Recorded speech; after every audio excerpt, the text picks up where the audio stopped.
Армысың алтылашым, қасиет қазақ халқын, Асқар Бахадыр, ұлт жанашыры. Бүгін осы 26 сәуір 2025 жыл, Әл-Фараби даңғылы, Алматы. Магнумның бір дәу Магнумға кеп тұрмын, соны көретін боламыз қазір.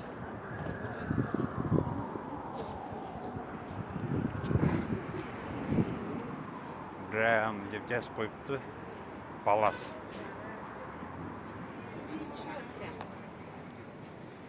Кімдер бар екен? Халық барып жатыр ма, әлде қайттан сол мәңгүрттер қаптап жүр ма? Мынау Магнумда. Арын тамаққа сатқан қазақтар жүр ме әлде? Міне Магнумның ең дәуі мынау екен.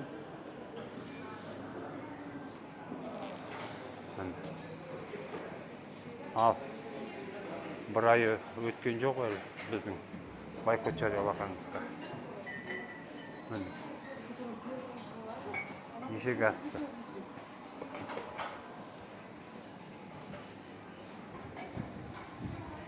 Неге көзің бақырайып қарайсың? Бір газ жеп тұрып. Қазақтар емес. 2, 3, 4,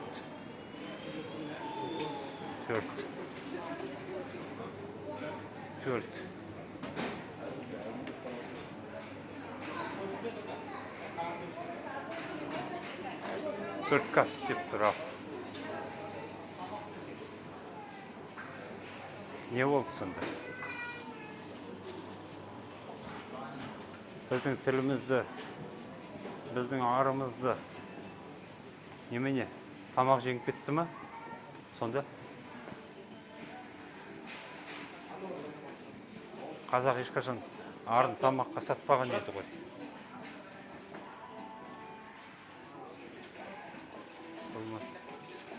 Медбикесі ба? Қара қыз. Неге тұрсың ен жерде? Товарды толтырып қойған. Сұмдық. Міне жүр. Қазақтар қап-қара.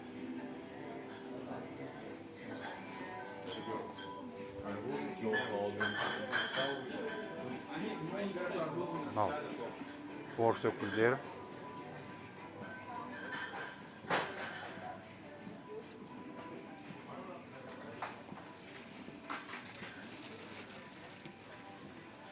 Тауар деген жетеді.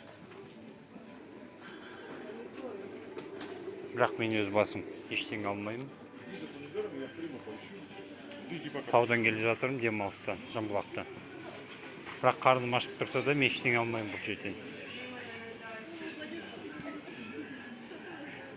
Өйткені біз егер ұлт жанашыры болып басы қасында жүрсек,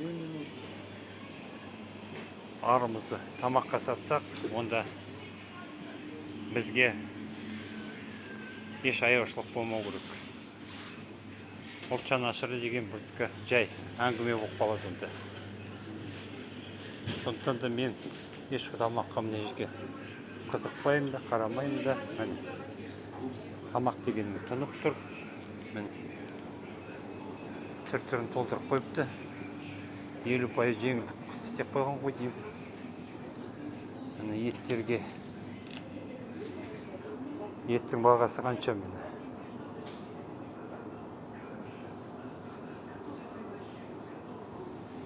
Сиыр еті дейді.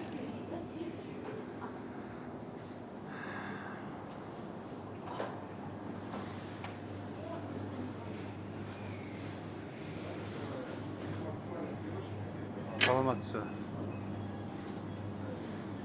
Етке жеңілдік бар ма? Жоқ па? Сол бұрынғы бағамен сатып жатсыздар,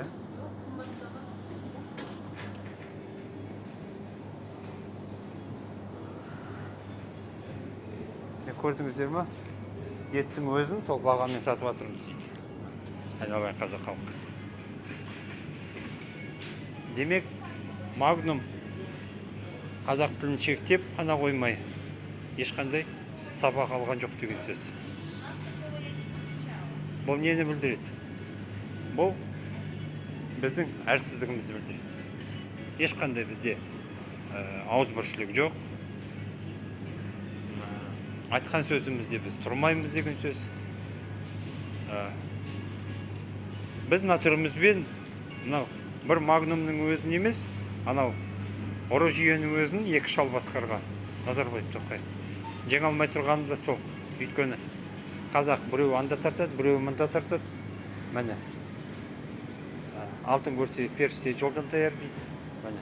Мынандай тамақты көріп, қазағым міне қайтадан сол.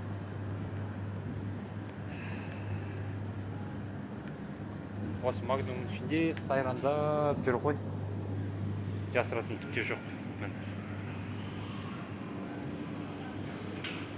Міне, толтырып әкетіп бара жатыр енді. Дәл қасымызда, дәл алдымызда. Міне, картоптарымызды да бәрін үйіп қойған.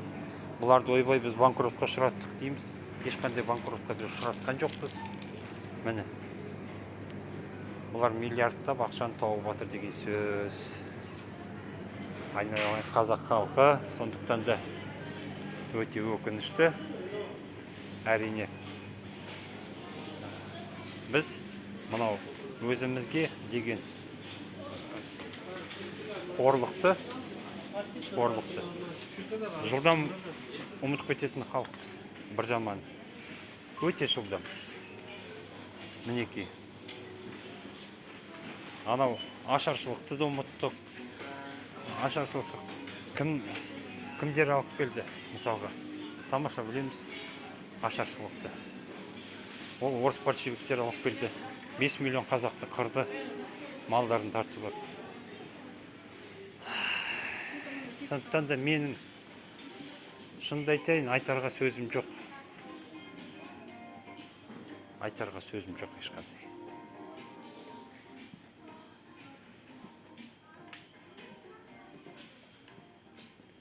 Жалпы халық әрине көрінбейді, бірақ аз-маз қазақтар пайда болып жатыр міне. Мынау сабын жағына кірдік. Кәдімгідей мына жерді сыңсытып қойған міне. Қараңыздар. Міне.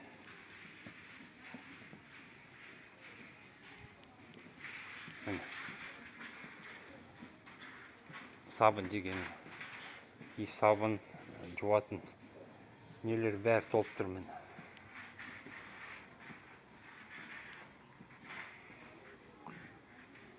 Сондықтан да мен өз басым ойлаймын.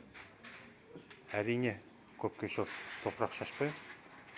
Бірақ аз-маз қазақтар осы жерге бас сұғып осындай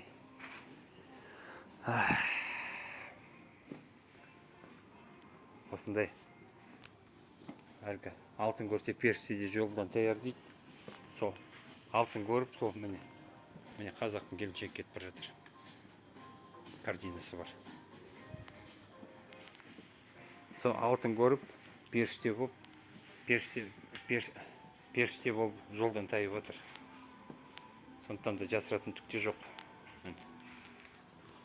Енді мен сұрайтыным, ең құрмаса сіздер осы Магнум жасаған мысалға қорлығына шыдам танытып, еш аяушылықсыз қасиетті қазақ тіліне тиген Магнумға бойкоттарын осы жалғастырса екен деген тілекпен мен сіздермен қоштасам. Қоштасып саламатта болыңыздар. Асқар Баһадур, Ұлтжан Ашыра. Магнум Әл-Фараби бойы. Алға тек қана бірлікте жеңеміз. Қоштасып саламатта болыңыздар.